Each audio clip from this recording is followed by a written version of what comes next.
Anwar ಮಾಣಿಪ್ಪಾಡಿಯವರ statement ಬಗ್ಗೆ ಅಥವಾ ಅವರು ಯಾರು ಆಮಿಷ ಒಡ್ಡಿದ್ರು ಅದ್ರ ಬಗ್ಗೆ ಇಷ್ಟೊಂದೆಲ್ಲ ಚರ್ಚೆ ಆಗ್ತಿರುವಂತಹ ಸಂದರ್ಭದಲ್ಲಿ ಸದಾನಂದ ಗೌಡರು ಹೇಳಿದ್ದಾರೆ, ಅನ್ವರ್ ಮಾಣಿಪ್ಪಾಡಿ ವರದಿ ಇದೆಯಲ್ಲ ಅದಕ್ಕೆ ಸಂಬಂಧಪಟ್ಟಂಗೆ ಸಮಗ್ರ ತನಿಖೆ ಆಗಬೇಕು. ಇದು ಸದಾನಂದ ಗೌಡರ ಆಗ್ರಹ. ಬೆಂಗಳೂರಿನಲ್ಲಿ ಗೌಡರು ಮಾತಾಡಿದ್ದಾರೆ, ಇದು ಚರ್ಚೆ ಆಗಬೇಕಾದಂತ ವಿಚಾರ, ಇದರ ಬಗ್ಗೆ ವಿಸ್ತೃತವಾಗಿ ಚರ್ಚೆ ಆಗಬೇಕು. ಸಮುದಾಯದ ನಾಯಕರಿಂದ ಕುಮ್ಮಕ್ಕು ಕೊಡುವಂತ ಕೆಲಸಗಳಾಗ್ತಾ ಇವೆ. ದಾಖಲೆಯನ್ನು ತಿದ್ದುಪಡಿ ಮಾಡಿದ್ದಾರೆ. ಇದರ ಬಗ್ಗೆ ಸಂಪೂರ್ಣವಾಗಿ ವಿವರಗಳನ್ನು ಪಡಿಬೇಕು. ನಾನೇ ಅನ್ವರ್ ಮಾಣಿಪ್ಪಾಡಿ ಅವರ ವರದಿನ ಪಡೆದಿದ್ದೆ ಆಗ.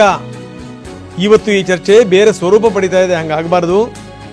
ಏನೇನಾಗಿದೆ, ಏನು ಎತ್ತ ಎಲ್ಲವೂ ಕೂಡ ಹೊರಗಡೆ ಬರಬೇಕು ಅಂತಾರೆ ಸದಾನಂದ ಗೌಡರು.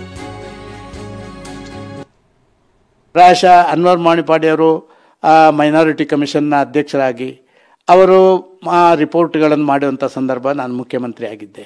ನಾನೇ ಅವರ ರಿಪೋರ್ಟು ತಗೊಂಡಿರುವಂಥದ್ದು.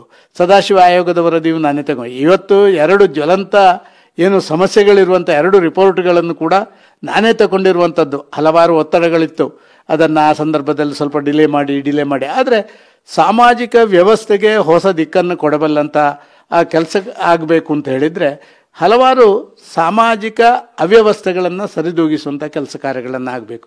ಇದಕ್ಕಾಗಿ ತಗೊಂಡಿದ್ದೇವೆ. ಇವತ್ತು ನಾವು ನೋಡ್ತಾ ಇದ್ದೇವೆ ಈ ಚರ್ಚೆಯನ್ನು ಬೇರೆ ಬೇರೆ ಕಡೆ ತಿರುಗಿಸುವಂಥ ಕೆಲಸ ಕಾರ್ಯಗಳು. ಒಂದು ರೀತಿಯಲ್ಲಿ ನಮ್ಮ ರಾಜ್ಯಾಧ್ಯಕ್ಷರ ಮೇಲೆ ಒಂದು ಆರೋಪಗಳು ಬಂದಿರುವಂಥದ್ದು. ರಾಜ್ಯಾಧ್ಯಕ್ಷರು ಇದನ್ನು ಸಾರಾಸಗಟಾಗಿ ಇದನ್ನು ಬದಿಗೊತ್ತಿ ಇದರ ಬಗ್ಗೆ ಯಾವುದೇ ಉನ್ನತ ಮಟ್ಟದ ತನಿಖೆ CBI ತನಿಖೆ ಬೇಕಾದ್ರೆ ಆಗಲಿ ಅಂತ ಹೇಳುವಂಥ ಸವಾಲುಗಳನ್ನು ಕೊಟ್ಟಿರುವಂಥದ್ದು. ಈ ಸವಾಲಿನಿಂದ ಕಾಂಗ್ರೆಸ್ನವರು ಹಿಂದೆ ಸರಿದಿರುವಂಥದ್ದು. ಇದನ್ನೆಲ್ಲವನ್ನು ನಾವು ನೋಡಿದರೆ ಎಲ್ಲೋ ಕಾಂಗ್ರೆಸ್ನವರಿಗೆ ಒಳಗೊಳಗೆ ಕುಂಬಳಕಾಯಿ ಅಂತ ಹೇಳಿದ ತಕ್ಷಣ ಹೆಗಲು ಒರೆಸಿಕೊಳ್ಳುವಂಥ ಆ ಕೆಲಸ ಕಾರ್ಯಗಳನ್ನು ಮಾಡುವಂಥದ್ದು ಇವತ್ತು ಕಾಂಗ್ರೆಸ್ಸಿಗರು ಮಾಡ್ತಾ ಇರುವಂಥದ್ದು ನಾನು ಕಾಣ್ತಾ ಇದ್ದೀನಿ. ಆದ ಕಾರಣ ಇದಕ್ಕೆ ಉನ್ನತ ಮಟ್ಟದ ತನಿಖೆ ಆಗುವಂಥ ಅವಶ್ಯಕತೆ ಇದೆ. ತನಿಖೆ ಮಾಡಬೇಕು. ಪ್ರಾಯಶಃ ಅನ್ವರ್